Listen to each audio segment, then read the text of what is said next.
guys, Paul Pluta channel, making paid reviews. This is paid review 20JU28. 20JU28. This here is for Matt. Bit of a long one, this one here. This is for Matt. Quick. Wristwatch check. I'm wearing a ArchieLuxury Reverso Grande date. Let's jump straight in.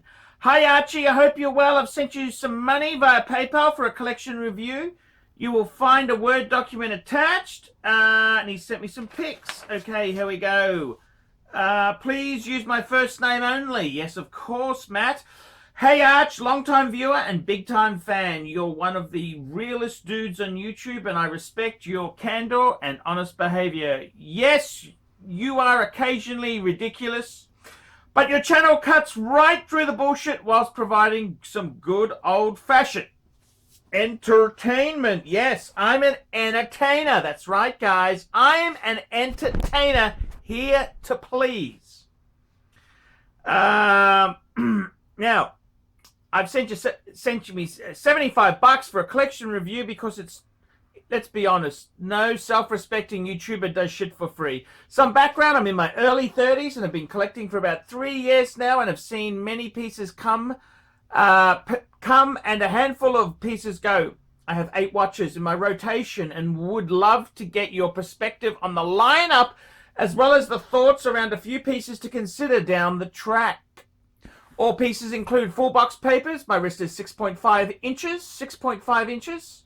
But on the flatter side, as you'll see in the collection, I'm open to all watches in all different sizes and styles. Importantly, I'm in financial services, but dress pretty casually for work, so I can get away with a variety of different styles, dress or sports on a day-to-day basis. In addition to some thoughts on the current lineup, where would we go next? At this stage, I would need to consolidate or bring new higher-end pieces into the rotation, which I'm prepared to do. For the sake of this exercise, let's assume any of the 8 could be on the chopping block.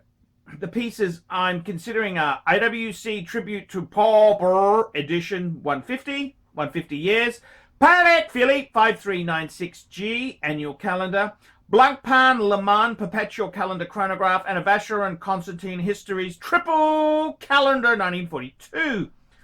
What else would you consider? Please, no time-only dress watches. I would need to fund the majority of one of these by liquidating some of the current collection. Would want to eliminate overlap in complications. Okay, here we go. Without further ado, here is the lineup. Rolex Datejust with tuxedo dial. This was my first luxury watch purchased with my wife for my 30th birthday. It's the one watch which will never, under any circumstance, leave the collection, in my opinion. The Datejust is one of the greatest watches ever made and would be perfect one watch collection. I went with the tuxedo dial, smooth bezel, and oyster bracelet. I found this configuration to be a bit sportier than the Jubilee fluted bezel, while the tuxedo dial adds a little bit of flair. I remember being nervous as hell when I bought this, given at the time it was my most expensive purchase. I was sweating profusely at checkout, so I knew it was the right decision. It felt like I got a kick in the nuts in the best of ways. Number 2, Rolex, please. Rolex Sea Dweller 4000K 116600. This is easily my favorite Martin Rolex Sports 40mm. Without the fat lugs, I believe the case is unique to this model. Fully graduated ceramic bezel, no cyclops, super luminova, matte black dial, glide lock clasp. It's got it all. There's not much to say about this piece. It is an amazing piece. Then the fact that it's a future classic. If I had to be a one watch guy, ignoring the sentimental value of other pieces, this would be it. Number 3, IWC Portuguese chronograph from the 150 years Jubilee collection. The 3714 is a classic. I would argue the Portuguese chronograph is one of the most timeless designs in modern watchmaking, offering a remarkable balance of form and function. The 3716 gives all of that, but with a beautiful white lacquer dial, painted black numerals, and an in-house movement. This particular watch is special to me because I bought it 2 years ago, right before the birth of my daughter. I'm wearing it in many pictures of her as a baby, and surprisingly, given it's my first chronograph, it proved extremely useful with a newborn, timing naps, warming bottles, etc., etc., etc. Beautiful, beautiful, beautiful. Next piece is a Hodinkee H10 limited edition Speed Master. I'm assuming you'll give me shit for this one. Despite the connection to Hodinkee, objectively, I love this watch. 39 mil, straight. Lug design is awesome, and I'm a big fan of Arabic numerals, especially when they have some serious lume, not to mention the flat grey dial. The splash of colour actually adds to legibility of the chronograph, and they only made 500. It is a faithful recreation of the original triple date that Ben's grandfather gave him. Hell no, but it's a modern, limited edition, manual wind speedy with a splash of colour that could be valued on its own merits. Next piece is a ArchieLuxury Reverso triple calendar. I love this watch. Reverso and JLC calendar complication at its best. It's one of the best cases, but it fits my wrist well. I actually bought this piece at the beginning of quarantine, and I've been surprised how useful the day complication has been. I've been developing quite a bond with it. It's been on my wrist for about 6 weeks. While I suspect I won't want to remember this experience, it will be nice to recall the good times at home with this companion. Like your Reverso, I dressed it down a bit with a more casual strap, which has made it feel more sportier. Thank you, thank you. And then we got an IWC GST Perpetual Calendar. This piece is probably a top 3 for me. I bought it a year ago to commemorate a promotion at work. It's mostly a complicated piece. I love everything about this represents from IWC value. Innovative material, watchmaking, toolish design, and Gerald Gensper inspiration. For under 9,000 you get so much watch, and although the case is 43, the fact it's titanium and an integrated bracelet make it wear more like a 41 to 42. The dial is super legible, and a hint of yellow looks good and helps you discern between the date and chrono hands in the sub dials. This is IWC at its finest, late 90s, early 2000s. Then we've got no more IWCs. We've got an Omega Speedmaster 300 GMT Great White. I literally just scooped this up last week. While many would accurately argue that this reference is an Explorer 2 ripoff, I'd argue for about $2,500 you get into a legendary model with a unique twist and a true GMT function. The subtle white wave dial is gorgeous, and the rotating bezel is objectively functional. I also can't get over how killer the sword hands are. I'm somewhat shocked these trade for as low as they do. I can't wait to take my first trip with this little guy. Then we've got an Omega Cosmic 1951 triple calendar from the museum collection. This is my dress watch, a limited edition rose gold from the early 2000s in Funky's 50s case with blank paint, Frederick P. Guy movement, and gilt printing for around $6,000. The vintage Omega logo adds a nice touch. I wear this piece the least, but it gives me something to get excited about on more formal occasions. There is some sentimental value because I purchased the piece following a minor surgery as a pick-me-up. A vasectomy! A vasectomy? I don't know. Okay, let's talk about this. Firstly, Matt, thank you so much for the generous tip. Thank you so much. What do I think? Rolex with tuxedo dial. Winner chicken dinner. Winner chicken dinner. Microwave KFC. That's what I like. I really do like this piece. I love it. I think it's gorgeous. I adore it. Tuxedo dial is always killer. Winner chicken fucking dinner. Winner chicken fucking dinner. You can't get better than this, man. It's winner chicken dinner. Microwaved, reheated, re-microwaved, reheated, and cooked in the oven for another hour. It's winner chicken dinner. So yeah, I do quite like this piece indeed. I do like it. I really do like it. And the reason I say that is it's winner chicken dinner, because at the end of the day, you gotta pick pieces, icons.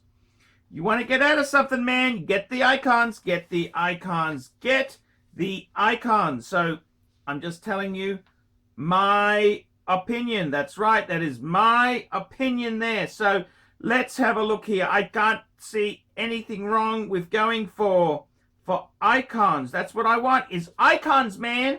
I want the icons. That's the way I always shoot. Shoot with the mouth. Shoot with the mouth there. So I've got to say, man, I quite get it. I quite get it. I get it on I get it. Now let's have a look here. I'm just having a look at some of your pictures here. So firstly, the Rolex. Cool banana. You can't go wrong with a tuxedo dial Datejust. Beautiful. So that's that one done. The Sea Dweller 4K, yes, I think that is a perfect size. It's a great watch, great look, great everything. Absolutely love it. Then they're going to be good bang per buck. They're good bang per buck. They're great pieces. They're going to hold. You're going to make money. It's going to be very, very fun. Then we've got the IWC Portuguesa. It's the IWC, Gov. It's the IWC. Now, I've got to tell you, man, this IWC you have there, that is one of the most beautiful chronographs known to me. I like the Arabics are gorgeous. The whole spacing of how the dial is done, schmicko. That is one of the best. I can't fault it. I can't fault it at all. Then we've got the Hodinkee. The Hodinkee H10. Look, I'll be totally honest. I actually don't mind it. I don't mind it at all. Look, I love Ben. Ben's a great guy. This, I got to tell you, looks gorgeous. I don't know if is that the original strap it came on? I don't know. I don't know what they're doing on that Hodinkee limited edition, but it's cool. It is cool. It's a cool, speedy. It's funky. Nothing wrong with that. I love Hodinkee. Hodinkee's cool. Then we've got, more importantly, we've got tell you what we do have, which I really do like, and that is the JLC triple date. Absolutely beautiful. Little bit small if you don't have a bigger, if you got, if it's a little bit, well, it's actually very cool. No, actually, I'm wrong. Sorry, it is a big size, actually. Sorry, fuck, what was I talking about? Great watch. I love the triple date. Triple date's a great function. Then we've got the IWC. Yeah, not so happy on that. No, I think they just use a Valjoux 7750 type base eBosch on them. Yeah. It's not my favorite. No, it's not my favorite. Terrible depreciation. Believe you me, you cannot give those fucking things away because they're partly so expensive to service, and it's just what it is. Okay, so I'm a bit neutral on that one.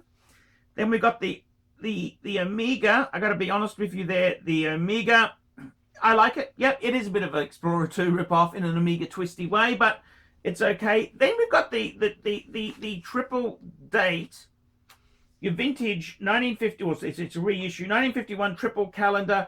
That is an absolutely cracker of a piece. Absolutely cracker of a piece. Beautiful. I love it. I love it indeed. Now, okay, so now we're going to talk about what are we going to go for. Now, let's be completely honest here. Let's have a talk here because I want to make sure you get the right thing. So, firstly, great collection. Love it. The only thing I'm a bit disappointed in is the IWC GST Perpetual Calendar Chronograph. That's the only thing that kind of disappoints me. Now, looking at your future, let's be honest here. We've got the IWC Tribute to Paul Weber edition. Now, I've got to be totally honest with you. No! Okay? No, don't fucking buy that. That is just so wrong, okay? That's just so wrong. No, don't buy that. Don't buy that. Then we have the Patek. Yes, let's keep the Patek. I'll talk about the Patek in a minute. Then we've got the blank pane. No, don't buy a blank pane. Ooh. Oh, the only blank pane you buy is a 50 Fabens and at a discount. And then we've got the histories. Again, the histories. I got to be honest with you, man. I could go to jail for recommending you to buy one of those at retail. The histories are a great watch. They sink like a stone. Vacheron has kissed the ass of the Chinese. Chinese are in lockdown. It's all fucked. I wouldn't be, no way in the world would I be recommending that when it is a great watch. I did a review. A guy bought one. He said, should I sell it? I said, keep the bloody thing. You paid for it. Keep it. But if you're fresh, I wouldn't send you there. That's bloody morally corrupt. 5396. Now, you've sent me a photo of a rose gold one. You're talking about a G, which is a white gold one. It pops. It absolutely, that's one of the most beautiful, one of the most beautiful, one of the most gorgeous, one of the sexiest watches you'll ever see. It's absolutely gorgeous. I honestly get the Patek. It's an annual calendar.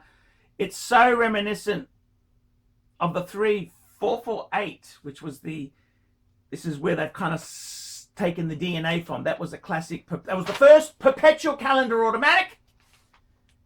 And they've kind of done that with this is an annual calendar. It's gorgeous. I don't know why the hell you would ever consider all that other garbage there. So let's just clarify the garbage. The IWC Tribute to Paul Weber edition. Forget it. No way. Forget the blank pane, the Le Mans Perpetual Calendar Chronograph, and the Vacheron. Oh my God, they drop. The Patek. What would I sell to get that? Well, let's have a look here. The Tuxedo dial, possibly you could sell that. The Sea Dweller, no, you always need a Sea Dweller. Don't sell that. The IWC Portuguesa, no, I would keep that. The Houdinki, possibly you could flip that to help pay for the Patek. The Reverso, no, wouldn't sell that. The IWC GST, yes, of course I would sell it, but you're not going to get your money back. You're not going to get your money back. So it's not much of a point selling that. The Omega Seamaster 300, if you need to sell that, you really shouldn't be buying a Patek because it's not going to bring in much money. The Omega Cosmic, no, I'd keep the Cosmic. It's beautiful. It's really classy. So my advice to you, get the Patek 5396. Absolutely beautiful. Absolutely gorgeous. Buy that. Buy that. Would I, the Patek, that is a beautiful Patek. It's expensive. Look, to be honest with you, out of all those watches, it's expensive. It's a lot of money. But you asked me the question. You shouldn't have asked the question if you don't have the funds. But, yeah, it's gorgeous. Absolutely gorgeous. Gorgeous. Absolute. Gorgeous. Pull the trigger. That's what I would say. Pull the trigger. Pull the trigger. Pull the trigger. I'm Paul Pluta. This has been a paid review for Matt. Guys, like, subscribe, tell your friends. Don't be afraid to put some nasty comments down below. And remember, guys, man cannot live on Google Ads. $50 I'll review your collection and I'll tell you what's good, what sucks. I'll tell you everything about it. You come to me, tell me what you think, and I will do a review. That's right. I will do a review for you. That's right. $50, guys. Look down below in the description for some ways you can help me stay full-time on YouTube. Thank you. Hi guys, ArchieLuxury, new sponsor on the channel, APPSTANTIATE. Help get the most of your engineering and DevOps with APPSTANTIATE. APPSTANTIATE provides on-demand DevOps infrastructure, test automation, and continuous integration as a service with a focus on mentoring and hiring assistants to help engineering teams scale. They are experts in Google Cloud, Amazon Web Services, and the latest open source utilities to help your company save time and money. Cost reduction in your hosting bills alone will pay for itself. In addition, the team is 100% onshore, New York City-based senior engineers. APPSTANTIATE will help you get most productivity out of your current stack and/or employee headcount. Email hello@appstantiate.com. Please email now hello@appstantiate.com for more information. ArchieLuxury, proudly supporting fantastic businesses. And don't forget, guys, make sure you subscribe to the ArchieLuxury corporate live streaming channel to be updated on all the live shows I do. Live shows! Hi guys, ArchieLuxury, and who do I recommend in America? In America, who do I recommend for quality pre-owned wristwatches? David SW, David SW, David SW. Go to davidsw.com. He is the best, the greatest pre-owned dealer in all of the United States of America. David SW, David SW, David SW.